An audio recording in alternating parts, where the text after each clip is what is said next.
Hi friends, అందరికీ good evening. అందరూ ఎలా ఉన్నారు?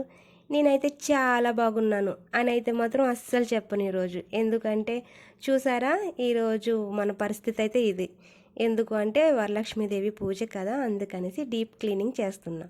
కబోర్డ్లో ఉన్న బట్టలు,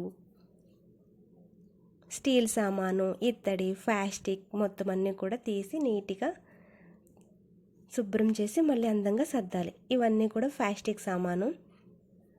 ప్రతి సంవత్సరం అనుకుంటాను సగానికి సగం తీసేయాలని, కానీ తోమేటప్పుడు అయితే మాత్రం ఇంకా పెరుగుతున్నాయి తప్ప తరగడం లేదు.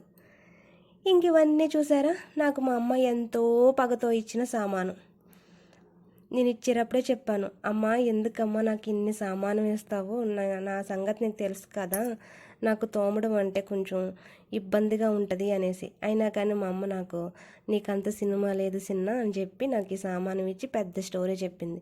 ఈ సామాను మా ముత్తాత అమ్మ తోమి మా అమ్మకి ఇచ్చింది, అవి నేను తోమి నీకిస్తున్నాను, నువ్వు తోమి తోమి నీ కూతుర్లకి ఇవ్వు, అలా మన వారసత్వం అంతా కూడా ఈ సామాను అన్నీ వెళ్ళాలి, అలా తోముతూ ఉండాలి అని చెప్పింది.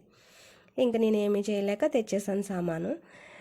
ఏంటో ఎకరాలు ఎకరాలు ఇచ్చితే అవి తరుగుతాయి, కానీ ఈ సామాను మాత్రం మా ఇంట్లో పెరుగుతున్నాయి. పండగలకి అందరికీ ఉద్యోగాలు వచ్చి బోనస్లు వస్తాయి, మన ఆడవాళ్ళకి అయితే మాత్రం పండగలు వచ్చినాయి అంటే చాలు ఎగస్ట్రా పని కింద ఈ గిన్నెలు తోమడం, ఈ డీప్ క్లీనింగ్ వర్క్ అయితే మాత్రం ఎక్కువగా ఉంటుంది. ఒక 5 days మాత్రం ఫుల్ బిజీ. ఇంకా మన ఇంట్లో పరిస్థితి అయితే మాత్రం ఏ వస్తువు ఎక్కడున్నది అనేది మాత్రం తెలియదు. ఈ సామానం బయట తీసేటప్పుడు పైన ఆకాశం వంక ఒకసారి 10 సార్లు చెక్ చేసుకోవాలి. ఎందుకు అంటే సూర్యనారాయణమూర్తి గారు మనకు సహాయం చేస్తారా లేదా, ఈరోజు ఎండ కాస్తుందా లేదా అనేసి. పోయిన సంవత్సరం అయితే నాకైతే మాత్రం నా మీద సూర్యుడు పగపట్టి వాతావరణం అంత అనుకూలించలేదు, కానీ ఈ సంవత్సరం ఎందుకో నా మీద చాలా అంటే చాలా దయ చూపించి ఎండ అయితే మాత్రం సూపర్. ఈ బట్టలన్నీ మడత పెట్టి కబోర్డ్లో సర్దాలి. ఇప్పుడు ఇవన్నీ దులపాలి. సరే ఇంత ప్రేమతో ఇచ్చింది కదా మా అమ్మ అనేసి ఏదైనా చిన్న చిన్న పన్నులకైనా సరే తీద్దాము అనేసి అనుకుంటే, ఆహా అస్సలు తీయొద్దమ్మా, మళ్ళీ తీసిన కానించి ఆ వస్తువులన్నీ పోతాయి, ఎందుకు వచ్చినాయి నీకు, ప్లాస్టిక్ ప్లేట్లు, ప్లాస్టిక్ గ్లాసులు, ఏమైనా ఒక 50 మందికి ఏదైనా చిన్నగా భోజనాలు ఏమైనా ఏర్పాటు చేసినా ఈ కంచాలు, గ్లాసులు, స్టీల్ గ్లాసులు ఏమి తినేవారు ఏంటి, ప్లాస్టిక్ సామాను. మరి ఇంకా అలాంటప్పుడు ఇంక యూజ్ ఏంటి, చిన్న చిన్న వస్తువులన్నీ తోమలేకపోతున్నాం.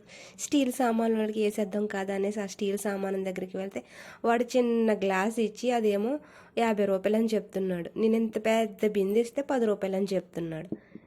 ఇంకేం చేస్తాం చెప్పండి. ఇంకా ఈ స్టీల్ సామాను ఇవన్నీ సంవత్సరం కొలది పెరుగుతున్నాయి కాబట్టి చక్కగా స్టీల్ వస్తువులన్నీ మూట కట్టేసి అటకెక్కించాం. ఇంకా అటకెక్కించిన సామాను ఇంకెన్ని ఉన్నాయో, ఈ ప్లాస్టిక్ సామాను మొత్తం.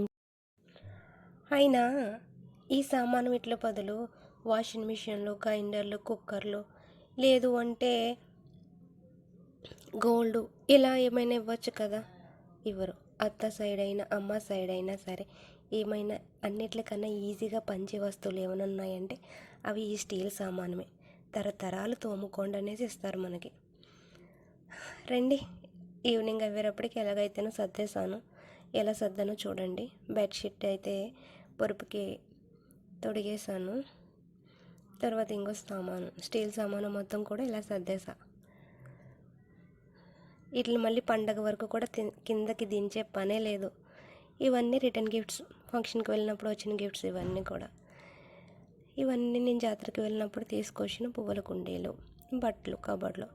అంతే ఫ్రెండ్స్, మా హౌస్ అయితే చిన్నది కాబట్టి నేను చాలా చిన్నగా సర్దేశాను. చిన్న చిన్న స్టీల్ సామాను పోతేనే ఇంట్లో యుద్ధాలు జరుగుతాయి నిజంగా. మా ఇంట్లో ఒకసారి నేను జున్నేసి మా అమ్మ ఒక బాక్స్ ఇచ్చింది, అది మా ఫ్రెండ్ దగ్గర మర్చిపోయాను నేను. ఇంకా చూడు, ఆ బాక్స్ తెచ్చే వరకు ఒక వారం రోజులు పొద్దున్న సాయంత్రం అడిగింది. అమ్మో, స్టీల్ వస్తువులు అంటే చాలా ఇష్టం. చూసారా మా కిచెన్, నేనైతే ఇలా సర్దేశాను. ఇంకా కొన్ని సర్దవలసిన ఉన్నవి రెస్ట్ లేక ఇంక తీసుకొచ్చి పెట్టేశాను. కొంచెం నెక్స్ట్ డే కొంచెం తీరిగ్గా సర్దుదాం కదా అనేసి పెట్టేశాను. ఇదైతే గిన్నెల స్టాండ్, ఇది తోమేటప్పటికి ఉంటుందిరా బాబు, మామూలుగా ఉండదు. కిచెన్లో ఇది పెద్ద టాస్కే, ఇది తోమడం. ఇదైతే మా ఇంకో గది, ఇక్కడైతే ఎక్కువగా సిమెంట్ వస్తువులు ఎక్కువగా పెడతాం. చూసారా? ఈ సిమెంట్ వస్తువులన్నీ కూడా ఈ గదిలో ఎక్కువగా ఉంటాయి. కింద ఉన్నాయి కూడా అన్నీ కూడా రిటర్న్ గిఫ్ట్స్. ఈ మధ్యలో ఏ ఫంక్షన్కి వెళ్ళినా కానీ ఈ రిటర్న్ గిఫ్ట్స్ ఎక్కువైపోతున్నాయి. ఈ ఫ్యూచర్లో ఈ స్టీల్ వస్తువుల కన్నా రిటర్న్ గిఫ్ట్స్ ఎక్కువైపోతాయేమో అనిపిస్తుంది నాకైతే. అంతే ఫ్రెండ్స్, మన వీడియో మీ అందరికీ వీడియో నచ్చింది అనుకుంటున్నాను. లైక్ చేయండి, కామెంట్ చేయండి. థ్యాంక్స్ ఫ్రెండ్స్, ఇక్కడ వరకు వీడియోని చూసినందుకు.